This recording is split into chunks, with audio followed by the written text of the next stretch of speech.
things move very fast at Marten. They don't play games because they expect you to be experienced. As of right now, as of the time of this video at least, they require 6 months of experience in order to join their team. But according to some of the employees over there, they used to require 2 years. I don't know when that changed over. So let me tell you how things went my first week. Now, if you recall, when I was a new driver with Schneider, the first week was learning basically how to climb on and off of a truck and how to open up the gate and things like that. Well, they expect you to be experienced by the time you go to Marten. So I went to orientation day 1 on Monday. Today, as of right now, it is, what is it? Today's Friday. So that was only 5 days ago. Geez. Okay. So they required me to be there at 7 a.m. and they said they'd work me until 4 p.m. and there'd be a half-hour lunch in there someplace. Day 1, I mean, because here's the thing. My recruiter basically just gave me an offer letter. He gave me, the basic information I needed. He didn't tell me anything else I needed to know about like how many days I was going to be there, what was it going to entail, any of that kind of stuff. He did give me some stuff, but I didn't receive a whole lot about the layout or whatever, how my week was going to go. So I was told to show up there at 7:30 a.m. at their Tucker office, Tucker, Georgia. And so I showed up there. I'm the kind of guy that doesn't like being late. So I showed up there at 6:30, and I was not allowed into the building until close to 7:15. And then they let me into the building. They did not let me into orientation room until 7:30. So I got there. They had sent me a list of what they required me to bring. So I brought like a birth certificate and obviously the driver's license, CDL, things like that. And the other paperwork and stuff that they required. And day 1, they said, it was going to be orientation. It was going to be watching videos and that kind of thing. And then I was going to do a road test and then also going for something called, I want to say EFC, FCE, something like that. Basically a physical exam. Well, I don't know if you can tell or not, but I've lost 60 pounds since I started trucking 7 months ago. So when I basically started over the road, I was like 60 pounds heavier than I am now. So I didn't have any long pants at the time. So looking back there, I didn't have any long pants, so I had to get those. And I was not aware of the dress code requirement, and I thought I was supposed to have that first day. So I grabbed the only long pants I had that weren't dress pants, and they ended up being too small from like years ago. So I ended up, going to work and doing the test in pants that were overly tight, and then to make it even more fun, they had told me, "Oh yeah, your exam's done. Your what they call PWS was nothing that I expected to have to do, which is a pre-work screening. It was nothing I was expecting to have because they said, all right, here, we're going to take you to get your physical done. And I went and it was just like cover one eye, cover the other eye, basically just renewed my medical card.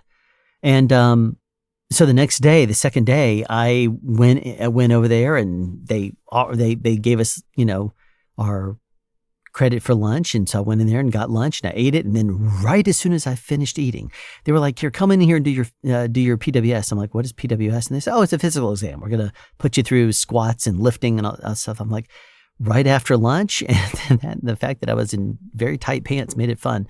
But I wasn't overly concerned about it this time around because I figured if I passed the Schneider one when I weighed 60 pounds more, it wasn't going to be a big deal. So day one, I went in there and they started doing the videos. There are so many videos to watch, about as many as there were for Schneider, but Schneider gave us like a week to do them. Marten gave us like 2 days. They wanted it done by the end of the second day. So that way, day 3, because basically they were bringing us in for 2 full days and then a half day on Wednesday is what they said.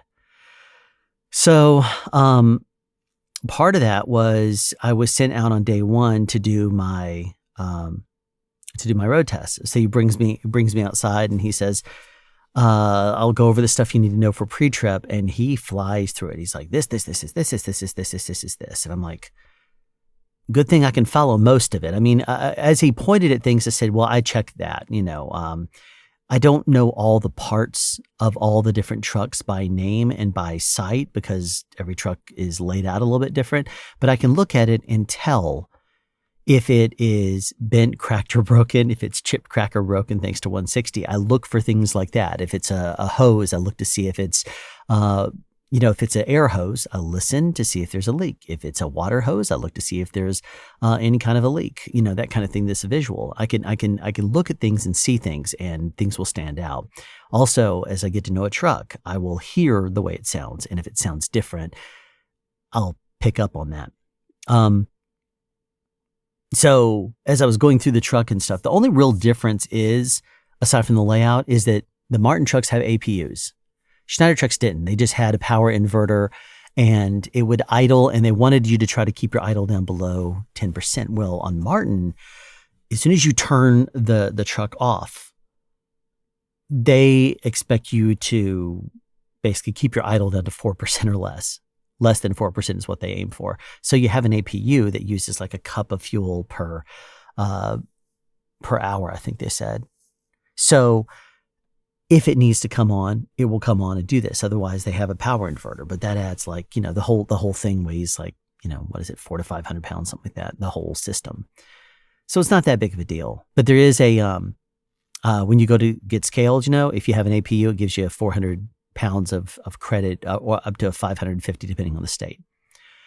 So anyway, I go out and do my test, and he has me couple the truck. Then he has me drive over and I've already picked up the trailer, I've coupled it, and go through certain things. He has to double check that I know how to get in and out. He's gonna watch me to see if I do a 3-point, climb in and out, that kind of thing. He's gonna check and make sure I know how to couple and what to do.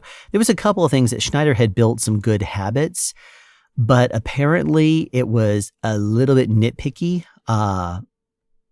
Probably because Schneider expects people to forget some things. That's why they give you the sheet to remember things by. Because there was a couple of things I did that the guy said, "What are you doing over there?" And I told him, and he was like, "Don't worry about that." And I was like, "Okay." And it wasn't like a big deal. It wasn't like, "Oh, you don't need to put down the landing gear." It wasn't anything like that. Like I put the landing gear, like here's one of the things. I put the landing gear all the way down. When I was cranking it down, I cranked it all the way down. He said, don't crank it down all the way. He said, crank it down to like 1/2 inch to 1 inch. He says, if it's a loaded trailer truck that you're picking up there, do enough to slide a piece of paper underneath. If it's empty, then leave like 1 inch. And I was like, okay. And he said, the reason why is because, this is when you're uncoupling it, not coupling it. Because if you're coupling it, they want the truck to squat. So they would look at it and they would want to make sure that it's rolled down enough. But Schneider would roll it almost all the way down to the point where the fifth wheel is like down here. And I was like, is that thing going to be able to scoop it up? And it would, but it looked like it was going to go maybe even under. But Marten is more like, as long as it looks like you'll get under it, it'll pick it up. And when you go to uncouple, that's when they're like, just wheel it down. If it's a full trailer, then just wheel it down so you can slide a piece of paper underneath it. Don't put it all the way down the ground. You want it to be able to drop a little bit, because apparently they have an issue with drivers dropping the trailer and then cranking it up to the point where you pull up underneath it and you pull all the way underneath it, and you have to drop the trailer a lot. So they're like, yeah, don't do that. Little things like that. Not anything that's a big deal or, nothing that's a deal breaker. But it's interesting because every single company is a little different. And like I said, Schneider made some good habits out of you. They really drive home things with acronyms and things like that to make you focus on becoming a good driver. And it gets you ready for companies like Marten that basically will say, oh, well, okay, that's cool, but you don't have to do that. Or yeah, that's not necessary. Some of the biggest things that I noted from that trip is I said, if I want to downshift or shift up, he just shook his head, and I was like, what? He's like, nope, can't shift. That's blocked. So if I end up going down a hill, and I don't have my cruise control on, I can't downshift and just rely on the on that. I have to set my speed before I go down the hill, which I would usually do anyway. But sometimes the truck would get going a little too fast, and I would end up putting the brakes on and then forcing it to downshift a gear. So that way it would slow me down and I could just go at a slower speed. But Martin's like, no, just use your brake and just set up properly for it. And then you can go down a hill, no problem. And then they want you to just put, if there's bad road conditions, and you can't use the jakes, then just, put the foot on the brake, consistently for 3 seconds or something like that, slow down your speed, and then take your foot off the brake so that way it doesn't overheat, that kind of thing. Little things like that. The system is a little different. They use a Qualcomm system. They're getting a tablet system, and it's supposed to be before the end of 2024. They're supposed to be on a tablet system. The tablet looks very much like, in many ways, the Schneider tablet. But from the demonstration that we saw, it is a lot more stable. It looks it's faster. It seems to, you click a button and it actually goes there. You can pinch and zoom some places. You can, slide things up. The Qualcomm system is a little bit different. But I tell you what, the GPS program I recognized, because it's the same one as the one that was local nav, the first one that was stable at Schneider, the one I liked, the one that showed you things along the road.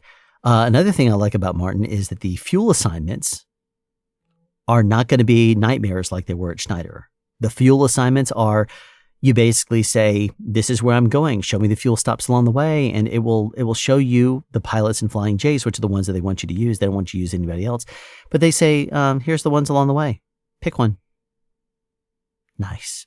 That way, I don't have to get a fuel assignment that is hundreds of miles off my route or behind me or something like that. I don't have to worry about that anymore. Awesome. So, anyway, so I went out for my road test with the reefer truck and the reefer trailer, and they basically just had me drive out to Stone Mountain and back when it was 15 miles, something like that, maybe 10 to 15. Wasn't a big deal. It was a very easy drive and just chilling out, and was chatting with the guy and asking him questions about the way that they work in Marten, and some of the things he told me was apparently outdated. Because as I was talking to some of the other trainers, and they said, no, it's not the way it is. He doesn't drive anymore, does he? I'm like, I don't know. He's a trainer. He said, yeah, he doesn't really drive. It's not really that way. We've changed the system since then. I'm like, okay. So it's not necessarily that he's wrong. It's just that it's outdated information. Anyway, I never did get his name, but he was an old country guy with long hair. Nice guy. But he had me pull up, and then he said, all right, right angle back over here. He said 45 degree. He said, just pull up there. You know how to do a 45 degree back? I said, yeah. He said, all right, we'll do that right here. And it was funny because he said on the road test, you hit something, you're done. I guess if you hit a curb, you're done. If you hit a cone, you're done. He said, yeah, you hit one of these cones, that's it, going home. I'm like, oh, okay.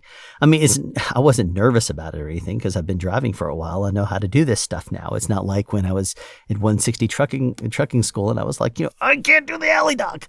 I can do it now.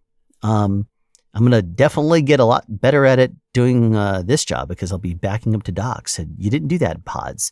In pods, you pull up there and you just pull straight up someplace and they come in with a forklift on the side, lift things off or put things on, and then you throw the straps and then you drive usually straight on through. Sometimes you'd have to do a 2-point turn or sometimes even a U-turn going out, but not that way with Marten. You're pulling up to Walmart locations, Sam's Club, that kind of thing, neighborhood markets, which are smaller Walmarts. So, anyway, when I got back over there to do the 45 degree back, I realized that this truck, I had already used my tandems and moved them all the way forward on my flatbed. So that way that it was turning as fast as possible, basically.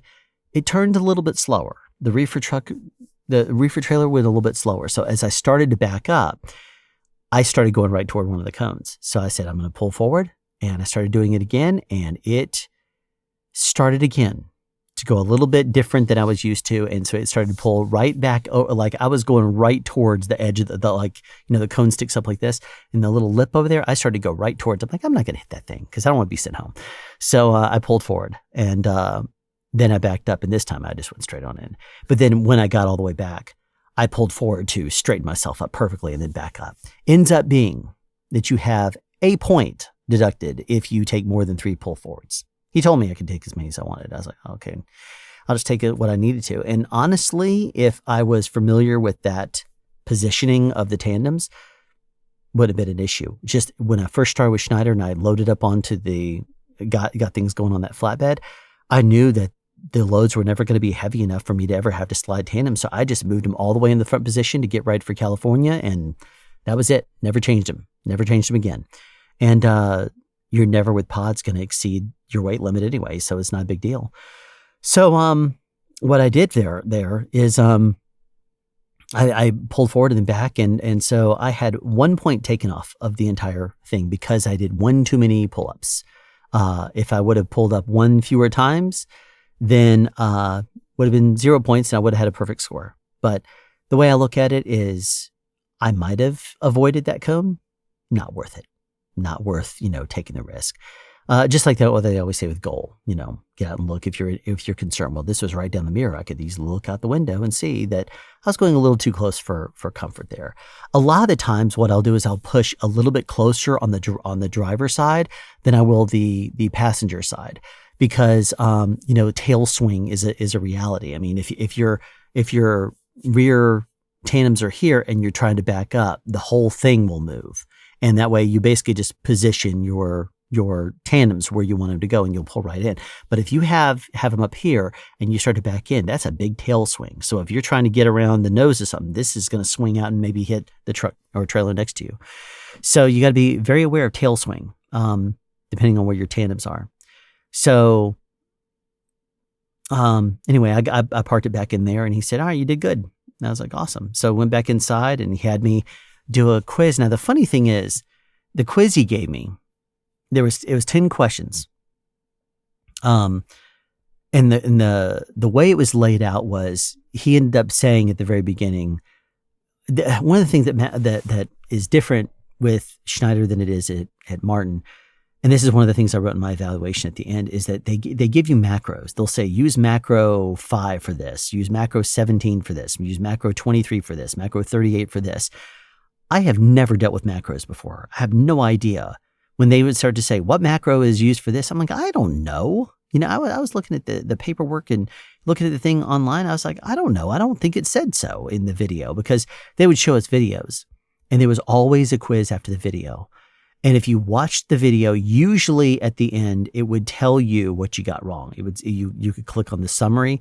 Most of the modules, it would be that it would give you could click on it, would show you what you got wrong. And then usually when it wanted you to restart the video to replay it. But you could, once you've already watched it once, you could scroll all the way to the very end, hit play, and then it would just bring up the quiz again. Well, since it just showed you what you got wrong, you could easily fly through it again, select everything and go through.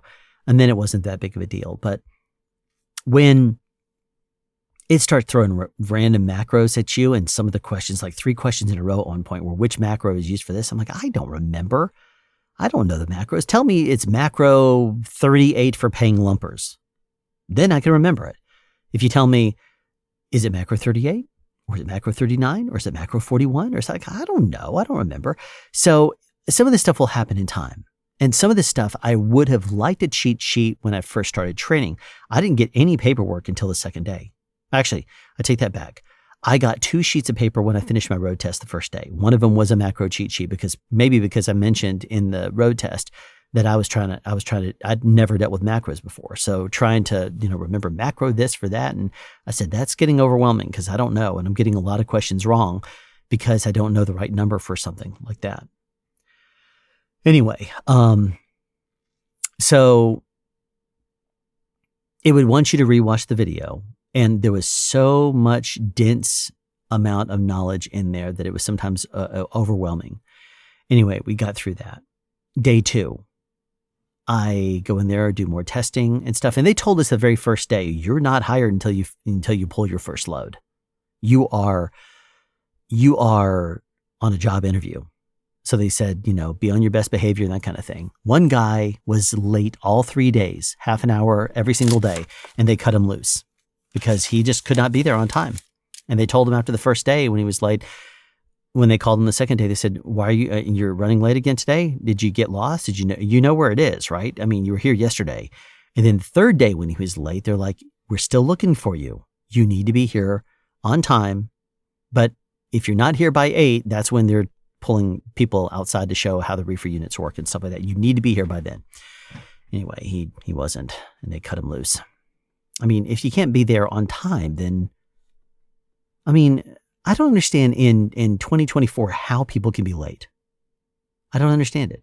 You have the ability to know what traffic is going to look like. You understand the roads. You can see, you can use something like Waze that will estimate your time in traffic and stuff. You can tell it what time you want to arrive someplace, and it will tell you leave at such and such time. And if there's going to be traffic conditions, it will anticipate what that's going to be. I mean, I don't understand how you could be late. Now, if it was 1 or 2 minutes late, I could maybe imagine you could say I got caught in traffic.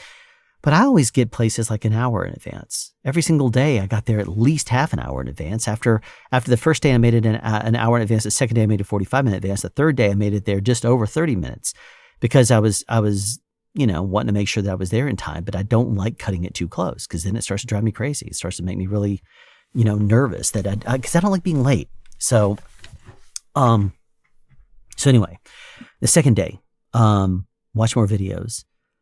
Did my physical. I had to drive to the place. They would have gotten me an Uber, but I went ahead and drove there. And the physical wasn't a big deal. It was the same kind of stepping up. They had me, step up 2 feet, holding on to handles, and then, bring one foot up, other foot up, first foot, second foot, and do that 5 times with each leg leading. And that would be like simulating stepping up onto the truck. Then they had me do the same things before that I did with Schneider, which was there was a 1 foot block and they want me to step up, put feet together, and then step back down as many times as I can in a minute. Well, I told her as I started doing it, I wasn't even breathing. I wasn't breathing heavy at all. So I said, do me a favor, give me a 15-minute or 15-second notice when I'm 15 seconds away because I'm going to take it up a notch. And since I was going up and down, it's because I asked her how many times do I have to do in a minute. She says there's really no time. They just wanted to see that you can do it for a minute. I'm like, okay. Well, I wanted to push myself, so I was like, well, tell me when there's the last 15 seconds. So I took it from, in my mind, I was doing the same kind of metronome thing that I remember them doing at Schneider, which is like this pace: up, up, down, down, up, down, down. So I was doing that. And then for the last 15 seconds, I took it into like maybe a third faster. So it was a little bit faster. I did a total of 32 step up, step down in a minute. So don't know if that's great or if that's good or if that's bad or whatever, but that's what I did.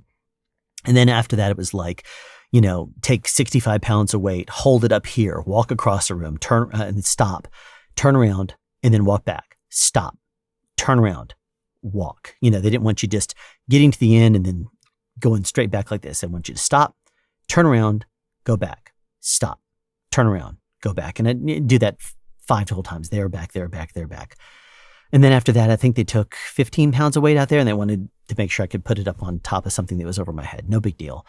Things like that. There was another one where there was like an elastic band and she said, I want you to hold it, squat down, and then basically pull it 5 times in, easy, both arms, easy. I don't even know what that was supposed to simulate. Maybe pulling something, I don't know. But it was just, you're holding yourself up and then just doing it. So it wasn't like you were grabbing hold of something and pulling it. It was just like maybe a balance thing, I don't know. Anyway, the whole physical wasn't that bad. It wasn't bad at all. And she took my oxygen level, which is fine. And then she took my my pulse before, which I was just sitting there staring into oblivion. So I think it was like around 62. And then I did the physical stuff and it went up to like 130, I think.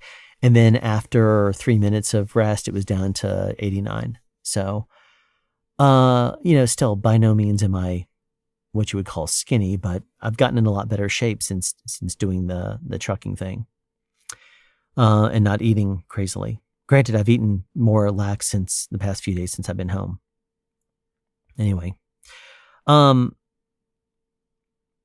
so I went back and I said, "Did I pass?" And she said, "I just do the test. It's their interpretation of it that will tell you."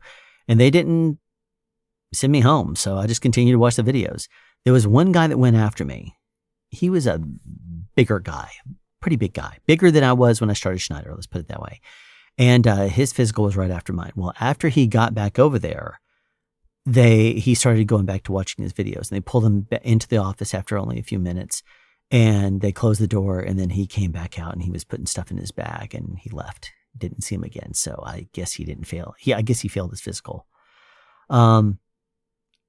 So he seemed pretty disappointed when he left. He was talking to someone back there, and I wasn't listening because I was watching my videos.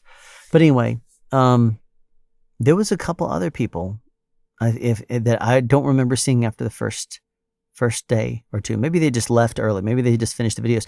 Because I know that for me, they required me to watch extra videos that took an extra amount of time. I think it was because I started and I already have a CPAP. Back when I was in my 20s and I was a martial arts instructor in best physical shape of my life, my wife told me that I was holding my breath when I was sleeping.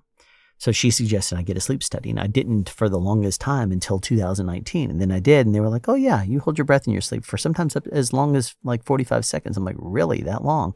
Because what I was noticing is I was waking up in the morning, I was having headaches, and I felt like I had been swimming. And they're like, "What do you mean by that?" And I said, "You know how you take a deep breath before you go swimming, and then you exert yourself, and then when you stop, you start breathing again. How it kind of feels like that." I said, "I feel like I've been holding my breath," and they said, "You might want to get a sleep study done." And I was like, "Yeah, what do you know?" My wife said the same thing. So anyway,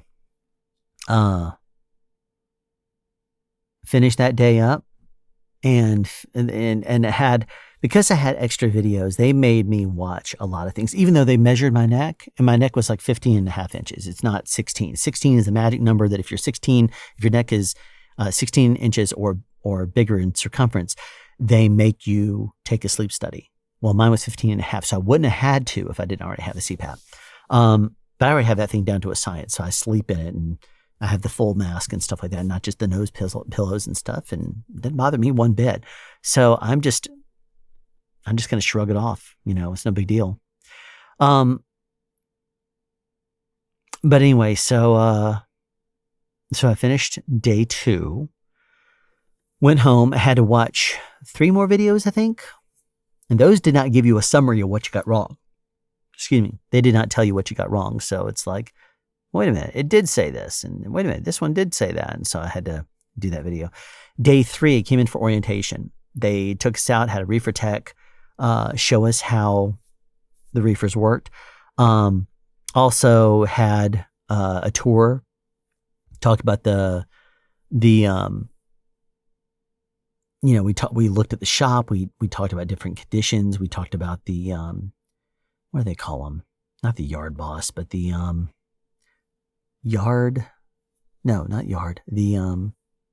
it's the person in charge of maintenance. I forget what they called it. Anyway, they told us their policies. And this is one thing that the guy that took us around, he said, if your weight is under a certain bit, then the company doesn't reimburse you. If it's over a certain weight, the company would reimburse you. It's like, wait a second. Why wouldn't the company reimburse you for a scale? If you have to do a scale, why wouldn't the company say that's going to be on the corporate fleet? So I double checked that, and they said, no, we'll cover those. No, I mean, where'd you get that? I'm like, anyway. So yeah, if there's a scale or whatever. Here's another thing. One difference between Marten and Schneider. Schneider was like, yeah, if you deviate from the GPS, that's fine. No problem if you use your own GPS. Marten says, we have a good GPS here. If you don't use ours, if you put your truck in for maintenance, make sure you take your GPS out. If not, our techs will uninstall it, and they will put it in a box, and they will send it to you, collection on delivery. So that way it's on you to pay for it to get your own thing back. They're not going to cover the cost of that. And also, if you deviate from the route that it says and you get caught by a low bridge, or you get a ticket or something like that, then that's on you. If you follow their route and you get put into a low bridge that ends up getting you cited because you have to turn around, that's when the company will have your back. Makes sense. There was originally I was thinking that basically if you deviated from it, I kept saying, so wait a minute, if it tells you to go somewhere and you take it and it ends up being that you're now stuck in traffic for 45 minutes and you know that if you go down to the next road and then you turn right instead, even though that's not technically on your route here, if I do that, I'm technically out of the route, but I'm going to avoid 45 minutes of a delay because that's going to be, there's a traffic jam or there's road construction. I'm not allowed to do that. And if I do, then that's not on the company, and the company's not going to have my back on that. And what I ended up finding out is that is technically true, but the GPS is not like Schneider, where if you pass your turn, you can, while you're driving down the road, you can hit a button and then have it reroute you. You can click a button to go to the main menu and then hit the button and it will send you again to the same place. The new system would automatically reroute you if it didn't crash. But the old system, the one that was more stable, it would you can make it reroute you. But if you click the reroute button, then it would give you a car route if it was more convenient. You had to go back to the menu. But on the Marten system, if you go back to the menu, it's blocked. It doesn't let you do anything. You have to come to a stop before you touch that tablet. It doesn't matter what it is. You can't find a fuel assignment along the way. You can't go back to your dispatch and hit the button and have it send you again or anything like that. That is a difference between the two. So anyway, day 3, went back in there, had the tour. The operations guy came and talked to us about operations. We ended up having a presentation from someone who works in the, almost called it the lab, who works in the shop, that was coming in to talk to us about procedures with regards to the shop and things to watch out for, that kind of thing. And then we finished up. And then the people that were not Walmart were allowed to leave. We were told day 3 they would not be feeding us. Well, I'm in Walmart, so I was one of 4 people, because apparently Wednesday is an overflow day. So like people that start on Monday in training have 2 days, and then they have the day of Walmart / whatever other training. But there's also a group that starts on Wednesday with the same training and then do their day 1 and my day 1 and 2. They do that as Thursday and Friday. So they're just basically, we're combining forces on Wednesday when they're coming in to talk to us. So we ended up learning the Walmart account and some of the things about the Walmart account and the way it functions and works, and the specifics and the paperwork and the way that is. And the guy that came in, he was really knowledgeable guy, country guy named David. I'm yawning. I'll tell you why in a moment. Country guy named David. Really kind of he's a silly sense of humor, but he also, some of it's a little, didn't go over so well with some people. They weren't offended, but they were just kind of like, weren't amused by some of his jokes. I just kind of was like, either way, doesn't matter to me. But no, we joked, everybody was joking around. Anyway, so, he talked to us about the Walmart account, and then we were done, and I left and went home. And I was told, to call the number. I called the number of my mentor, and I talked to him. And it's really weird because his shift ends right as mine starts. So we're basically on exact opposite times of day. So if I start at 10 p.m., should be done by 10 a.m. roughly, maybe plus or minus a little bit. But he is ending his day at 10 p.m. usually. So I don't know why they would do that, because if he tries calling me or if I try calling him, it's going to be when the other's sleeping. It's kind of weird. One thing that was also interesting is that that Marten showed us some videos where they said that if you drive at night, the window glare will tell on you. So, you guys know that I don't drive, using my phone anyway. It's always behind me in the truck. But apparently, if you use your phone while you're driving, the front-facing camera picks up off of the window and it reveals your screen glowing in your hand. Because they showed us a couple of videos of people, and they said, watch this video and see, what do you see? And you would straight up be watching down the road, and then all of a sudden you would see a cell phone come out, and plain as day, you could see someone scrolling on it with their thumb, and then you would see the truck starting to drift over the line. And you're like, yikes, you know exactly what's going on. And then because they're showing you the video, you know what to expect. It means someone got into a collision. And as you watch, all of a sudden, 30 seconds later, you see someone looking at their phone and scrolling around. You hope that Facebook message was important because they just slammed into someone. You know, I guarantee it wasn't, but either way. So anyway,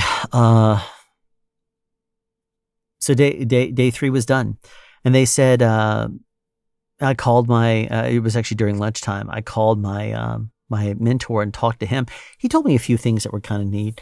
Some tweaks that aren't bad. They're not manipulating the system. They're not whatever. They're just some tricks that will help streamline some of the process. Doesn't sound like it's a bad account, but there's a lot of things, excuse me, that I know I will figure out in time. So they brought me in with, they said, call the operations department later and tell them what your deal is, what your game plan is. I said, okay. And they'll tell you what's going on. I called, and it was about a 30-second wait, and he answered. Something I'm not used to. That was pretty awesome. So anyway, I get him on the phone, and I tell him, and by the way, I'm on a 5-2-5-3, work 5 days, off 2 days, work 5 days, off 3 days. I said, if there's a 5-2 that becomes available, I would prefer that. And he says, okay. So basically what happens on a 5-2 is you are constantly working like maybe Friday through a Tuesday, every single week, Friday through a Tuesday. If you work on a 5-2, 5-3, then the 5-2 week, you're going to work, 5 days, be off 2. Then you're going to start on the same day of the week and work 5 days again, but then you're going to be off 3 days. So by the time you come back to work for your next 5, it's going to be shifted back a day. They don't give you a truck. They don't issue you a truck for that. It's going to be a float truck. So it's going to be like this week it's going to be different than it is next week. Maybe it might be the same one, but I will constantly shift and trade off with other people. So I was very pleased when they said, are you a smoker or non-smoker? I said non-smoker. So hopefully that means they're going to put me in a truck with a non-smoker.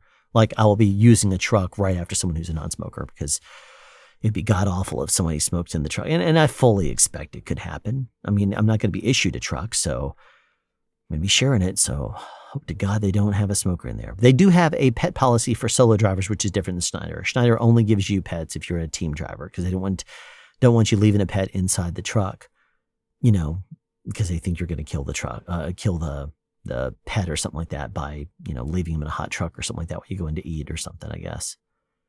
But if you're on a team driving situation, they will allow you to have a pet. Anyway. So they, when I called and gave him the lowdown that I would like a 5-2 schedule, if that becomes available, and he says, okay. And he says, I'll have to find out when you're going to do your ride along. Schneider put me with someone who let me do the driving, and they coached. The way Marten does it is to say, just ride along with them and you do the paperwork and stuff like that and learn the way the account works. They'll do the driving. I'm like, cool, either way. So they put me with a guy named Clifford. And they called me about that yesterday and said, come in at 2:30 a.m. and you'll be with Clifford. He comes in at 3. I was like, all right, cool, no problem. So I got there. I went to bed last night, and because I had gotten up yesterday morning, I was working I was getting up at like 5 a.m. in order to get, 5:30 in order to get to time for orientation. And then when they told me I said, I'm available. Right now I'm on a day schedule. If you want me to remain on a day schedule, you can just, I can come in and shadow somebody during the day and watch and do a ride along during the day. And they said, well, since you're going to be doing overnight, we're probably going to put you with an overnight person. I said, cool, no problem. And, I said, just let me know what you want to do. And they said, we will. And then it ended up coming at 2:30 for, to join Clifford. So I ended up shifting my schedule after only being asleep. I went to sleep and got like 6 hours of sleep. Then I went to orientation yesterday, came home, went to bed last night about 6, but I just tossed and turned until close to 7:30. And then I got up at 12:30 I think, this morning, and left about 1, and I arrived early. So I arrived at like 12:50, something like that. Again, arrive early. No, it wasn't 12:50. What am I saying? It was 1:50 because I made it there an hour earlier than I was expected to be there. So anyway, so I got there and hung out in the office a little bit, and Clifford arrived, and he and I pre-tripped. He already pre-tripped the truck. We pre-tripped the trailer that we were going to pick up. He showed me how to, here's my assignment, and here's what I'm doing, and here's how you go through the workflow, and there's how you do this and this and this. And he had a couple of shortcuts, like instead, he says, write your driver number, your truck number here because you'll need it again. Write your bill of lading and your trip number here. Because if you do that on the paperwork, then it will save you. You can just glance at that real quick and put it into the Qualcomm or in your tablet, on your phone rather. So you can do it there too, as opposed to having to scroll over in this app and then come back and have to say, okay, here's 3 digits, here's 4 digits, whatever. He said, just write it down the paperwork.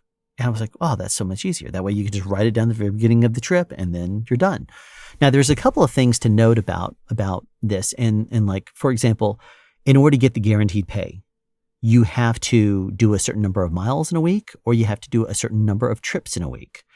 And things like you have to do, in a 5-day period, 7 trips. So if it sends you out for 100 miles and then back, and then it sends you out for another 100 miles and back, that's 2 trips. If and it wants you to do that a total of 7 times in a week, or it wants you to go for a total of 1350 miles, things like that. Also, no failure of service, so you cannot arrive late.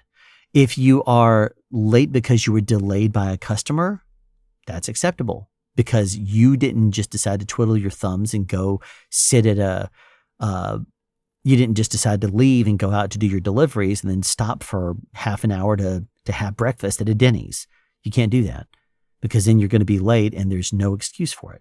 So, but I don't take breaks. I just hit it hard and go all day. And then when I'm done, I'm done. And if I'm going to grab something to snack, I would grab like a handful of something, throw it in my mouth, and then go. And so, that's the way I would do things. So I can't imagine that being an issue. I did ask questions like, are they pretty good about scheduling so that way that you don't end up, having to drive over your 11 a day? And they said, yeah, they're very good about that. They know what's going on in these accounts, and they know how long it's going to take you to offload things. Another thing is the Walmart dedicated account, because I'll be driving for Walmart. If I pull up and there's a Coca-Cola truck or a Niagara water, or there's, whatever, I'm in front of them. I pull right up in front of them and go ahead and park. They know that Walmart trucks take precedent over whatever they're doing. So it's kind of like what frustrated me about the Pods account. I'd pull up there, they'd have to get all their own local guys out on the road, or they'd have to get NFI loaded up and whatever else before they'd look at me. Same kind of thing, except that this time I'm the one that they're going to have to serve first. And there's some tricks they showed us for this. Like if, for example, you look, they said that there's the GM side, which is general merchandise, and then there's the grocery side. And we always pull up on the grocery side. So if there's 2 different docks, if there's 2 different entrances, you look at it through Google Maps, or Google Earth, so that way you can see what it looks like. And that way you know which side to go onto. And you can see if there's a dock on this side and on this side. And if you're looking at it from Google Earth, they said what you look for there is like the greenhouse for the lawn and garden section. That's going to be on the GM side. The grocery side is going to be on the other side. So you're not going to ever have lawn and garden right around right next to groceries. It's going to be on the other side of the store. So they said that's one thing you can look for. That's good. That's clever. I like that. So that way it would help you to know. Now you may get there and it will tell you need to pull in this way, or truck entry or something like that. Most of them will have an entry, like the smaller Walmart stores, the neighborhood markets. They will sometimes only have the docks on one area. So you might have to pull up in one direction because you can't pull back out there the other way. So it's like a one way in. And if you go this way, you can't get out, So he said, you just got to know, you got to be able to look at it overhead and be able to make some sense of it to figure out which way to go. And sometimes you end up having to do a blind side back because it has to take you up and over a hill, and then you have to back up the wrong way.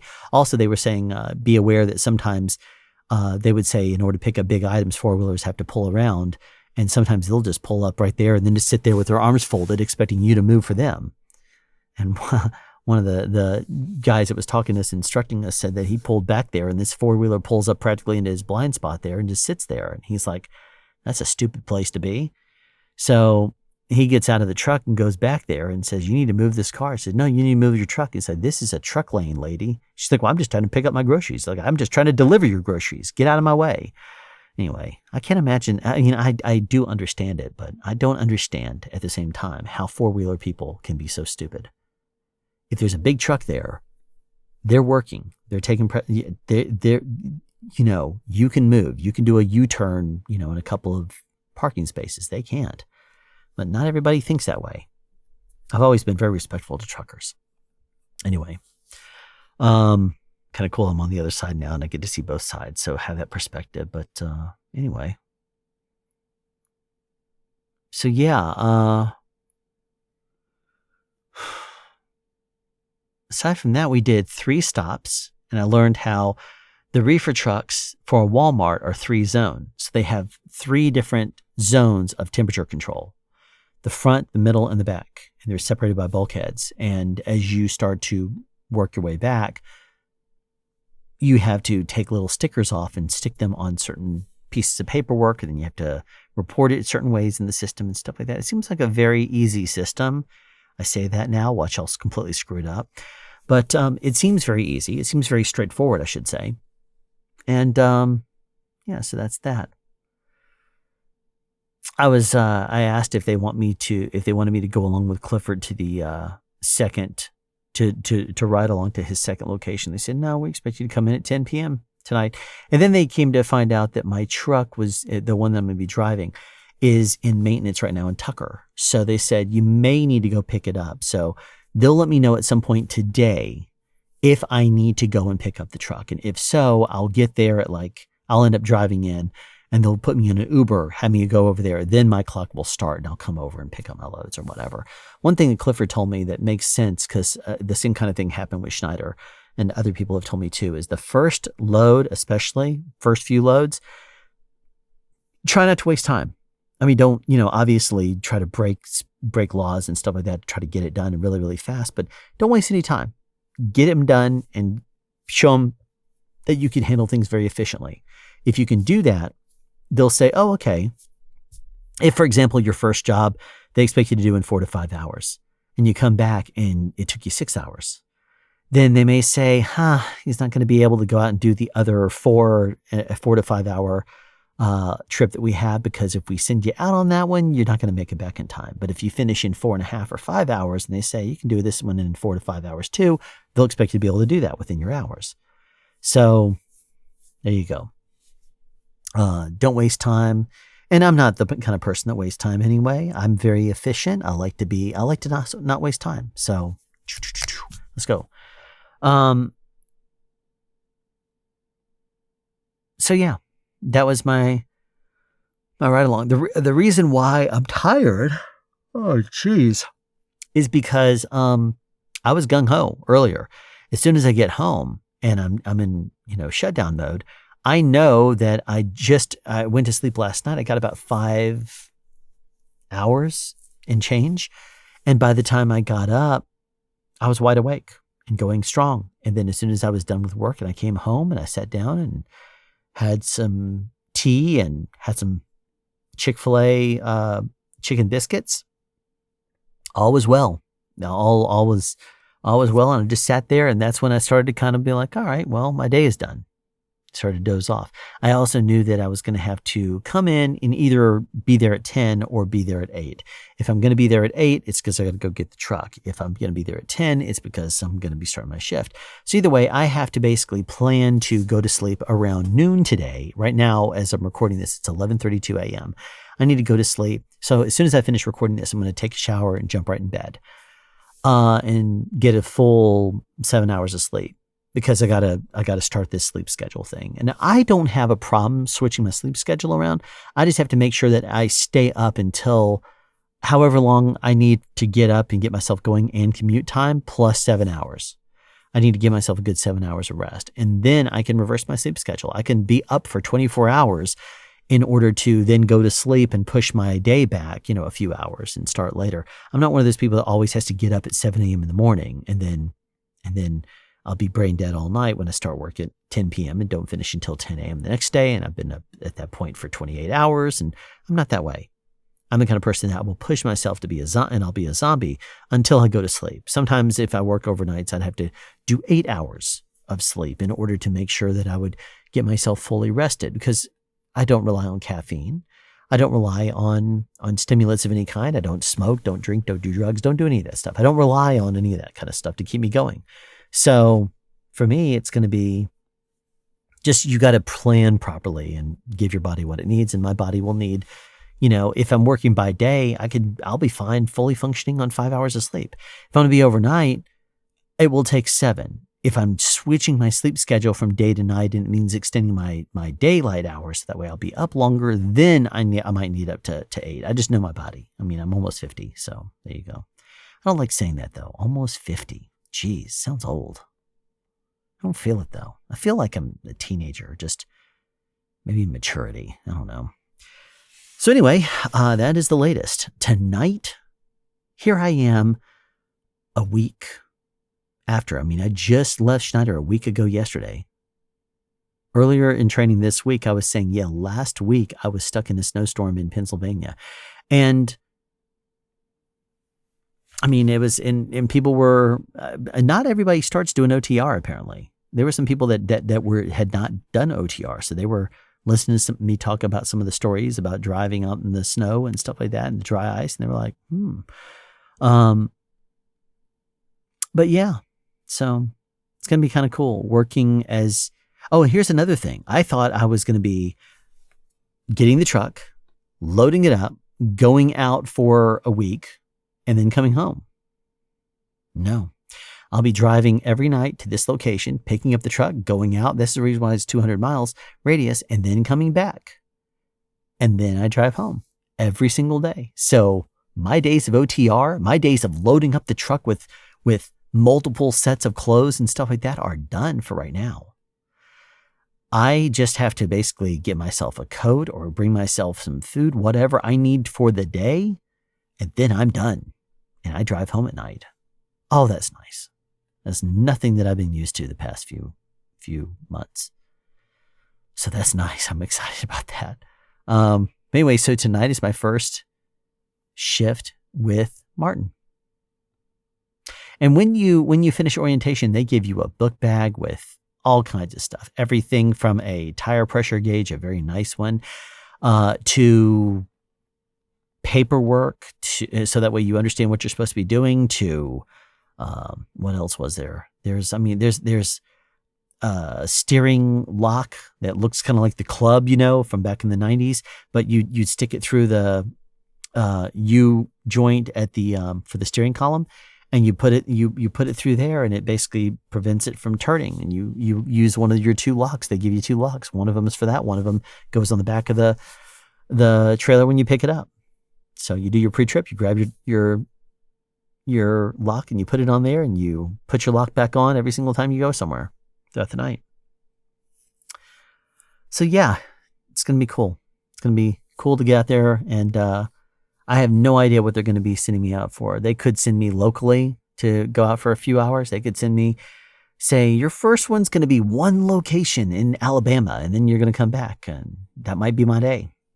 I don't know if they're going to send me out for my first job. It could be a 7 or 8 hour, and they're going to just say, well, let's see how he does with that. It could be they send me out for 4 and see if it takes me 4, if it takes me 7. I don't know. I have all 3 apps that they require you to have. They pay you $15 a month for your data fees and stuff like that for using it. And I don't know. We'll see what happens. But I'm optimistic and happy because Clifford was he was Jamaican, really, really nice guy. But he didn't waste time also, which I really like. So he was just like, he would drive down the road, and he was slow and safe, and he'd get where he was going, and he'd back in, and he would do things. And he'd say, all right, let's go. And we'd jump out and we'd look at this, and he's like, hey, check this out, and look at this, and here's how you do a bulkhead, how you lift it, and here's how you to do the stickers on the paperwork, and here's where you need your signatures, and this is what you scan in. And I was like, wow, look at all this stuff. So anyway, not a big deal. But it was all done. It was all done. So he gave me his phone number if I need to call him to double check anything by him. Sometimes they'll pick up a back call. They said that they could get you a back call where you leave with your empty reefer from the last place you go, and you might end up leaving your reefer someplace and picking up theirs, picking up something to go back, a back call with juice or something in there. So anyway, we'll see what goes on. But that is the latest. That is, as of now, I'm done with orientation. Officially, I will be hired when I pick up my first load, when I pull my first load. That will be tonight at about 10-something p.m. So there you go. That's the latest. Thanks for watching.